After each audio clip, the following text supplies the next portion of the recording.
एक बार एक युवक गौतम बुद्ध के पास आया और गौतम बुद्ध से बोला कि हे बुद्ध, मेरे मन में इतने गंदे विचार क्यों आते हैं। मैं नहीं चाहता कि मेरे मन में गंदे विचार आए, पर मेरे मन में हमेशा काम वासना के विचार चलते रहते हैं और मैं इनके बारे में सोच सोचकर बहुत परेशान हूं। मेरी ऊर्जा और समय यह सब सोचने में ही नष्ट हो जाती है और इन सब के विचारों की वजह से मैं कभी भी शांत नहीं रह पाता और मैं हमेशा ही स्त्रियों को देखकर मोहित हो जाता हूं। इन विचारों को अपने आप को रोक ही नहीं पाता। बुद्ध मुस्कुराए और उन्होंने उस युवक से पूछा, क्या तुम्हें पता है यह काम वासना होती क्या है? फिर लड़के ने उत्तर दिया और कहा, बुद्ध, मैं यह तो नहीं जानता कि काम वासना होती क्या है, पर हां, ये जो भी है बहुत बुरी चीज है। फिर बुद्ध ने उस युवक से कहा कि सबसे पहले तो तुम्हें यह समझना है कि प्राकृतिक रूप से जो भी चीज हमारे अंदर है वह बुरी नहीं है। हमारे जीवन में उसकी कुछ ना कुछ जरूरत है। वासना कोई बुरी बात नहीं है। यह तो हमारे मन की एक भावना है जो हमें किसी ना किसी चीज की कमी का एहसास करवाती है और फिर हम उस चीज को पाने के लिए उस चीज की तरफ आकर्षित हो जाते हैं। जैसे अगर तुम्हारे पास धन की कमी है तो तुम में धन पाने की वासना उत्पन्न हो जाएगी, तो वासना के लिए उस चीज की तरफ आकर्षित हो जाते हैं। जैसे अगर तुम्हारे पास धन की कमी है तो तुम में धन पाने की वासना उत्पन्न हो जाएगी, तो वासना कुछ और नहीं, बस एक प्रकार की कमी है जो कि एक प्रकार की जरूरत का एहसास है। और जब यह जरूरत शारीरिक हो तो हम इसे काम वासना का नाम देते हैं। युवक ने गौतम बुद्ध को कहा कि बुद्ध, मुझे काम वासना का मतलब तो समझ में आ गया, पर आप मुझे यह बताइए कि यह आती कहां से है और कैसे आती है। गौतम बुद्ध ने कहा कि काम वासना कहीं से आती नहीं है, यह तो हमारे अंदर ही होती है और इसका होना तो जरूरी भी है, तभी तो मानव जाति का विस्तार होगा। युवक ने कहा, जब यह हमारे अंदर ही है और जरूरी भी है तो फिर लोग इसे गलत क्यों बोलते हैं? बुद्ध ने कहा कि यही तो समस्या है। लोगों ने काम वासना को गलत तरीके से सोच लिया है। इसे छिपाने की, दबाने की कोशिश करते हैं। काम वासना गलत नहीं है, बल्कि काम वासना का गलत तरीके से प्रयोग करना गलत बात है। लोग जिससे प्रेम करते हैं बस उसी के लिए जीने लग जाते हैं, उसे पाना ही अपना लक्ष्य बना लेते हैं और उसी के बारे में हमेशा सोचते रहते हैं। पर यह सब शारीरिक हो तो हम इसे काम वासना का नाम देते हैं। युवक ने गौतम बुद्ध को कहा कि बुद्ध, मुझे काम वासना का मतलब तो समझ में आ गया, पर आप मुझे यह बताइए कि यह आती कहां से है और कैसे आती है। गौतम बुद्ध ने कहा कि काम वासना कहीं से आती नहीं है, यह तो हमारे अंदर ही होती है और इसका होना तो जरूरी भी है, तभी तो मानव जाति का विस्तार होगा। युवक ने कहा, जब यह हमारे अंदर ही है और जरूरी भी है तो फिर लोग इसे गलत क्यों बोलते हैं? बुद्ध ने कहा कि यही तो समस्या है। लोगों ने काम वासना को गलत तरीके से सोच लिया है। इसे छिपाने की, दबाने की कोशिश करते हैं। काम वासना गलत नहीं है, बल्कि काम वासना का गलत तरीके से प्रयोग करना गलत बात है। लोग जिससे प्रेम करते हैं बस उसी के लिए जीने लग जाते हैं, उसे पाना ही अपना लक्ष्य बना लेते हैं और उसी के बारे में हमेशा सोचते रहते हैं, पर यह सब गलत है। बुद्ध ने युवक से कहा, लोग जिससे प्रेम करते हैं बस उसी के लिए जीने लग जाते हैं, उसे पाना ही अपना लक्ष्य बना लेते हैं और उसी के बारे में हमेशा सोचते रहते हैं, पर यह सब गलत है। बुद्ध ने युवक से कहा, क्या तुम्हें पता है जानवरों में भी काम वासना होती है? युवक ने उत्तर दिया, हां बुद्ध, जानवरों में भी काम वासना होती है, क्योंकि जानवर भी तो आखिर अपनी पीढ़ी को आगे बढ़ाएंगे। बुद्ध ने कहा, तो फिर हम जानवरों की काम वासना को गलत क्यों नहीं कहते? युवक ने कहा, मुझे नहीं पता महात्मा, आप ही मुझे बताइए। गौतम बुद्ध ने कहा कि जानवर अपनी काम वासना का प्रयोग आनंद प्राप्ति के लिए नहीं करते, वह तो सिर्फ संतान उत्पन्न करने के लिए ही काम वासना का उपयोग करते हैं। जानवरों को प्रकृति ने इतनी समझ नहीं दी कि वह काम वासना को अपने सुख का आधार बना सके, जबकि मनुष्य अपनी समझ के बलबूते पर प्रकृति में पाई जाने वाली प्रत्येक वस्तु को अपने सुख के लिए प्रयोग करता है। हम इंसानों ने ही काम वासना को अपने सुख के, जानवरों को प्रकृति ने इतनी समझ नहीं दी कि वह काम वासना को अपने सुख का आधार बना सके, जबकि मनुष्य अपनी समझ के बलबूते पर प्रकृति में पाई जाने वाली प्रत्येक वस्तु को अपने सुख के लिए प्रयोग करता है। हम इंसानों ने ही काम वासना को अपने सुख का साधन बना लिया है, जबकि प्रकृति ने तो हमें अपने वंश को आगे बढ़ाने के लिए दिया था, लेकिन इंसानों ने इसे अपने जीवन का परम लक्ष्य बना रखा है। और इस तरह से काम वासना का भी लगाम हो जाना गलत है। युवक ने पूछा, महात्मा जी, ये काम वासना हम पर हावी क्यों होती है? तब गौतम बुद्ध ने कहा कि सुनो, अब जो मैं तुम्हें बताऊंगा उसे तुम ध्यानपूर्वक सुनना। काम वासना का सारा खेल तुम्हें समझ आ जाएगा। तुम्हें तुम्हारे सारे सवालों का जवाब मिल जाएगा। बस तुम्हें ध्यान से सुनकर समझना है। एक बार की बात है, एक आश्रम में गुरु और उनके शिष्य रहा करते थे, जो रोजाना आश्रम के बाहर स्थित गांव में भिक्षा लेने के लिए जाते थे। उस आश्रम का एक शिष्य जिस गांव में भिक्षा लेने जाता था, उस रास्ते में एक नदी पड़ती थी।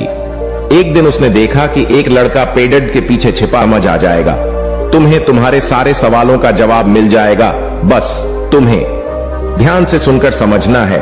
एक बार की बात है, एक आश्रम में गुरु और उनके शिष्य रहा करते थे, जो रोजाना आश्रम के बाहर स्थित गांव में भिक्षा लेने के लिए जाते थे। उस आश्रम का एक शिष्य जिस गांव में भिक्षा लेने जाता था, उस रास्ते में एक नदी पड़ती थी। एक दिन उसने देखा कि एक लड़का पेड़ के पीछे छिपा है। वह उस लड़के के पास गया और उससे जाकर बोला, भाई, तुम इस पेड़ के पीछे छिपकर क्या देख रहे हो? लड़के ने कहा, अरे तुझे नहीं दिख रहा कि मैं क्या देख रहा हूं? तब शिष्य ने नदी की तरफ देखा तो वहां पर कुछ लड़कियां पानी भर रही थीं। वो लड़कियां 14-15 साल की होंगी। तब उसने उस लड़के से कहा, अरे भाई, वहां पर तो लड़कियां पानी भर रही है, इसमें छिप कर देखने वाली क्या बात है? तब वो लड़का शिष्य की तरफ देखकर उससे कहता है, अरे पागल, तुम्हें दिखाई नहीं दे रहा कि कैसे ये परियां नदी से पानी निकाल रही है? जरा उनकी अदाओं को तो देखो, उनके कोमल शरीर को देखो, उनकी पतली कमर को देखो, और उनके बाल उनकी कमर पर कैसे लहरा रहे हैं, मानो सुंदरता बिखरी पड़ी हो। शिष्य ने फिर नदी की तरफ देखा और इस बार वह इससे देखता ही चला गया। उसे किसी भी बात का कोई डर नहीं था, लेकिन अब वो छिपने लगा और उन लड़कियों को देखने लगा। और जब वो छिपकर उन लड़कियों को देख रहा था, तभी वह अचानक अंदर से कांप गया और उसने कहा कि यह मैं क्या कर रहा हूं? मैं जो कर रहा हूं वह सही नहीं है, मुझे यहां से चले जाना चाहिए। और फिर वह जल्दी से वहां से चला गया। वो आश्रम पहुंच जाता है। आश्रम जाकर वो अपने कार्यों में लग गया, लेकिन जो अब भी वह देखकर आया था, वही उसकी आंखों के सामने बार बार आ रहा था। उसके मन में वही दृश्य चल रहा था। उसके मन में वही सब कुछ देखने के लिए लड़ाई हो रही थी। उसका किसी भी काम में मन नहीं लग रहा था। सुबह होते ही वह रोज जल्दी ही भिक्षा के लिए आश्रम से निकल जाता और उस नदी के पास वाले पेड़ के पास जाता, और जहां पर वह लड़का पहले से मौजूद रहता था, उस लड़के के साथ मिलकर लड़कियों को छुप छुप कर देखता था। अब वह रोज ऐसा करने लग गया। यह उसके रोज का काम हो गया। अब उस शिष्य का मन किसी भी काम में नहीं लगता था। वो हमेशा ही किसी न किसी प्रकार के विचार में उलझा रहता। वो आश्रम के कार्यों को भी ठीक ढंग से नहीं कर रहा था। न वो ठीक से सो पाता था और न वो ठीक से खाना खा पाता था। उसका मन बेचैन सा रहता था। उसका मन बार बार उन लड़कियों के सौंदर्य को देखने के लिए तरसता था। जब गुरु शिक्षा देते तब भी उसका मन कहीं और विचारों में खोया रहता था। गुरु ने अपने शिष्य की इन हरकतों को जान लिया था। तब एक दिन गुरु ने शिष्य को अपने पास बुलाया और कहा कि आज से मैं भी तुम्हारे साथ भिक्षा मांगने चलूंगा। तुम और मैं साथ साथ भिक्षा मांगने चलेंगे।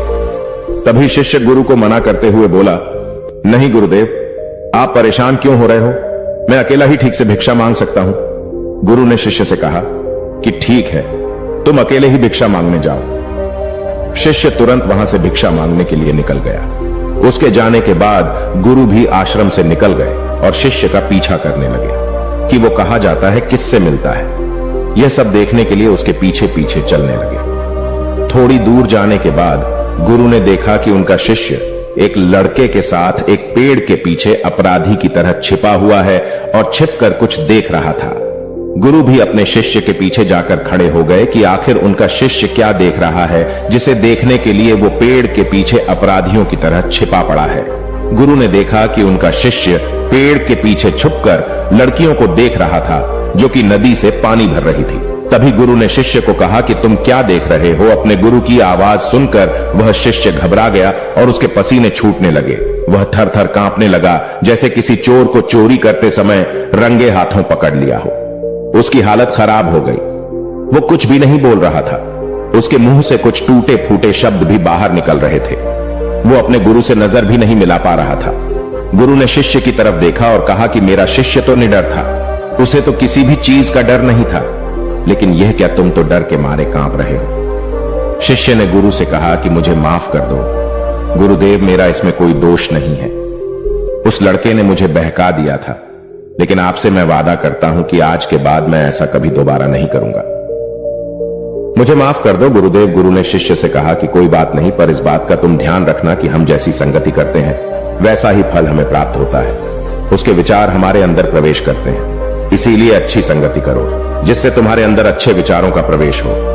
फिर गुरु और शिष्य आश्रम लौट आए और फिर से आश्रम के कार्यों पर ध्यान देने लगे। उसने उस रास्ते को छोड़ दिया और दूसरे रास्ते से जाने लगा। वो अपने काम को ध्यान से करता, लेकिन धीरे धीरे उसके अंदर क्रोध उत्पन्न हो गया और फिर वो दूसरों पर क्रोध करने लगा और बेचैन रहने लग गया। अब वो सही समय पर भोजन भी नहीं करता था। वो भोजन भी बहुत कम खाता था। एक रात गुरु शिष्य के पास आए और उसे बोले कि अब तक तुमने कितनी बार अपना वादा तोड़ दिया। यह सुनकर शिष्य अपने गुरु के चरणों में गिर गया और रोने लगा। रोते रोते ही उसने गुरु से कहा कि गुरुदेव, मैं कई बार अपना वादा तोड़ चुका हूं, फिर वादा कर लेता हूं, लेकिन हर बार मैं वादा तोड़ देता हूं। मेरा मन मेरे नियंत्रण में है ही नहीं। मैं बहुत कोशिश करता हूं कि मैं अपने मन से सारे बुरे विचारों को निकाल डालूं, लेकिन मैं चाहकर भी ऐसा नहीं कर पा रहा हूं। फिर गुरु ने शिष्य को कहा कि चलो मेरे साथ। गुरु शिष्य को आश्रम के बगीचे में लेकर गए और शिष्य से कहा कि देखो, यहां पर कुछ नालियां बनी हुई है जिससे नदी का पानी इन पौधों तक आ रहा है और यह पानी एक निरंतर भाव से बह रहा है। क्या तुम इस पानी के बहाव को रोक सकते हो? शिष्य ने कहा कि हाँ गुरुदेव, मैं इस बहाव को रोक सकता हूं। फिर शिष्य ने मिट्टी उठाकर उस नाली में डाल दी। वो पानी थोड़ी देर के लिए रुक गया और फिर थोड़ी देर बाद उस मिट्टी के ऊपर से पानी बह गया। गुरु ने शिष्य से कहा, अरे ये क्या, ये तो पानी रुका ही नहीं। फिर शिष्य ने कुछ कंकड़ पत्थर उठाकर उस नाली में डाल दिए और फिर थोड़ी देर के लिए पानी रुक गया, लेकिन फिर थोड़ी देर बाद ही उन कंकड़ पत्थर के ऊपर से पानी निकल आया। फिर गुरु ने कहा कि यह क्या हुआ, पानी तो फिर से बह गया। तुम तो बोल रहे थे कि तुम इसे रोक दोगे। क्या हम किसी काम को रोकना चाहे तो क्या हम उसे रोक नहीं सकते? तब शिष्य ने कहा, कोई बात नहीं गुरुदेव, मैं इस पानी को तो आपको रोक के दिखाऊंगा। वह फिर से एक बड़ा सा पत्थर लेकर आया और उसे नाली पर डाल दिया और पानी रुक गया। तब गुरु से कहा कि देखा गुरुदेव, मैंने कहा था ना कि पानी को मैं रोक दूंगा। मैंने पानी को रोक दिखाया। आपकी बात मैंने पूरी कर दी। गुरु मुस्कुराए और बोले, अच्छा जरा ध्यान से देखो, पानी रुक गया। क्या वो तो पीछे की नाली तोड़कर बाहर आ गया और अगल बगल से बह रहा है? और ध्यान से देखो, इस पत्थर को आगे भी आ गया और ये पानी अपना रास्ता बदलकर फिर से आगे की तरफ बह जाएगा। और फिर थोड़ी देर बाद ऐसा ही हुआ। फिर गुरु ने शिष्य को समझाया कि तुम्हारे साथ भी तो ऐसा ही चल रहा है। तुम बार बार प्रयास कर रहे हो, बड़े से बड़ा प्रयास कर रहे हो, पर हर बार तुम्हारा प्रयास टूट रहा है और यह हमेशा टूटता ही रहेगा। तुम कितना भी बड़ा पत्थर रख लो, लेकिन पानी तो अपना रास्ता बना ही लेगा। यह सब देखकर गुरु से कहा कि हे गुरुदेव, क्या कोई तरीका नहीं है जिससे मैं गंदे विचारों से बाहर निकल सकूं और ये मेरे मन में आए ही नहीं। गुरु शिष्य को एक नदी के पास ले गए जहां से उस बगीचे में पानी आ रहा था। गुरु ने शिष्य से कहा, वो पानी इसी नदी से जा रहा है। अगर हम यहीं से उस रास्ते को बंद कर दें जहां से पानी बगीचे में जा रहा है, अब क्या हम पानी को रोक नहीं सकते? शिष्य ने कहा कि हां गुरुदेव, अवश्य ऐसा हो सकता है। मैं इस पानी को यहीं से बंद कर देता हूं, तब आगे की नाली में पानी जाएगा ही नहीं और फिर बगीचे में पानी जाएगा ही नहीं। फिर से नदी से जाने वाले रास्ते को बहुत मेहनत करके पत्थर और मिट्टी डाल डालकर बंद कर दिया और गुरु से कहा कि गुरुदेव, मैंने पानी को बंद कर दिया है, अब यह पानी बगीचे में जाएगा ही नहीं। तब गुरु ने कहा कि अगर पानी बगीचे में नहीं जाएगा तो पेड़ पौधों को पानी कहां से मिलेगा? उन पेड़ पौधों को तो पानी की आवश्यकता है और उन पेड़ पौधों में कुछ पेड़ पौधे तो ऐसे हैं जिनको रोज पानी की आवश्यकता है। वह तो मुरझाकर मर ही जाएंगे। उनका क्या होगा? पानी तो हमें खोलना ही होगा। शिष्य ने गुरु की बात सुनकर वापस नदी से जाने वाले पानी का रास्ता खोल दिया। तब गुरु ने शिष्य से पूछा कि अगर हम इस नदी के पूरे पानी को बगीचे की तरफ मोड़ दे तो क्या होगा? तब शिष्य ने जवाब दिया कि गुरुदेव, वहां पर जितने भी पेड़ पौधे हैं वो गलकर नष्ट हो जाएंगे, वहां पर कुछ नहीं बचेगा। फिर गुरु मुस्कुराए और बोले, तुम इस बात को समझो कि हमें किसी भी चीज को रोकना नहीं है, बस हमें हमेशा संतुलन बनाए रखना है। कम पानी से भी पौधे नष्ट होते हैं और ज्यादा पानी से भी पौधे नष्ट होते हैं। हमारा जीवन संतुलन से ही चलता है। गुरु ने शिष्य से कहा कि अगर मैं तुम्हें कहूं कि तुम आम के बारे में मत सोचो तो तुम्हारे मन में सबसे पहले किसका चित्र आएगा? शिष्य ने कहा कि गुरुदेव, मेरे मन में तो पहला चित्र आम का ही आएगा। गुरु ने कहा कि जब हम गंदे विचारों को जबरदस्ती रोकने का प्रयास करते हैं तो वह और मजबूती के साथ हमारे अंदर प्रवेश करते हैं और ज्यादा हमारे अंदर उठते हैं। इसीलिए हमें उन्हें कभी भी दबाने की कोशिश नहीं करनी चाहिए। फिर गुरु ने शिष्य को जाते हुए कहा कि हमारे गंदे विचार बुरे लोगों की संगति करने की वजह से भी आते हैं। कई बार क्या होता है कि कामुकता हमारे अंदर होती नहीं है, लेकिन कुछ अश्लील लोगों के साथ रहने की वजह से यह हमारे अंदर हावी हो जाती है। फिर शिष्य ने कहा कि गुरुदेव, आप सही कह रहे हैं, मैं अपने मार्ग से भटक गया था। फिर वो शिष्य उस रात बहुत ही चैन की नींद सोया। सुबह अपने कार्यों को पूरे मन से किया और फिर सुबह वो भिक्षा लेने के लिए उसी रास्ते से गया जहां वह लड़का आज भी पेड़ के पीछे छुपकर उन लड़कियों को देख रहा था। वो शिष्य नदी पर गया जहां वह लड़कियां पानी भर रही थीं। उसने उन लड़कियों से पानी मांगा। उन लड़कियों में से एक लड़की ने उसे पानी पिलाया और उस सन्यासी शिष्य के चरण छुए। शिष्य ने उसे आशीर्वाद दिया कि तुम्हारा कल्याण हो। उसका मन सकारात्मक ऊर्जा से भर गया। उसके चेहरे पर मुस्कान आ गई थी, जैसे कि उसे कुछ खोया हुआ वापस मिल गया हो। वह वापस अपने रास्ते से जाने लगा। तभी पीछे से वह लड़का आ गया जो पेड़ के पीछे छुपा हुआ था। वह शिष्य के पास आया और बोला कि क्या बात है, आज तो तुमने नजदीक से दर्शन कर लिए, तुम तो मुझसे भी आगे निकले। तब शिष्य ने कहा कि हम हमेशा दूसरे के दर्शन करने में ही व्यस्त रहते हैं, अपने दर्शन कर ही नहीं पाते। तुम कब तक इस पेड़ के पीछे छुपते रहोगे? किसी को पसंद करते हो तो उससे बोल दो, अगर वो भी तुम्हें पसंद करती है, और शादी कर लो। पर उससे पहले तुम कुछ बन जाओ तथा अपने आप को पहचान लो। ऐसे अपना समय बर्बाद मत करो। फिर वह लड़का रोज उससे मिलने लगा और उस लड़के ने नदी पर जाना छोड़ दिया। और फिर वो लड़का अपने जीवन में कुछ बनने के लिए संघर्ष करने लगा। तो तुमने देखा संगति का असर क्या होता है। अपनी संगति बदलो, अपने विचार बदलो।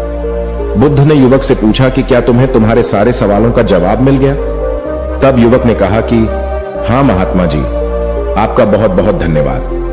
तब गौतम बुद्ध ने युवक से कहा कि जब तुम्हारे मन में गंदे विचार आए तब आप अपने आप को दोषी मत मानो। यह शरीर है और यह सब इसमें हजारों वर्षों से सीखा है। यह केवल तुम्हारे सोच लेने से, शपथ लेने से यह टूटने वाला नहीं है, लेकिन तुम्हारे पास वो शक्ति है और वो ऊर्जा है जिसका तुम्हें संतुलन बनाए रखने के लिए उपयोग करना है। तुम एक जीवित ऊर्जा हो जो कुछ भी अनुभव करने के लिए स्वतंत्र हो, जो कुछ निर्माण करने के लिए स्वतंत्र हैं। इसीलिए तुम अपने आप को पहचानो। दोस्तों, आपको यह कहानी कैसी लगी हमें कमेंट करके जरूर बताना और ऐसी ही और कहानियों के लिए सब्सक्राइब का बटन जरूर से दबा देना।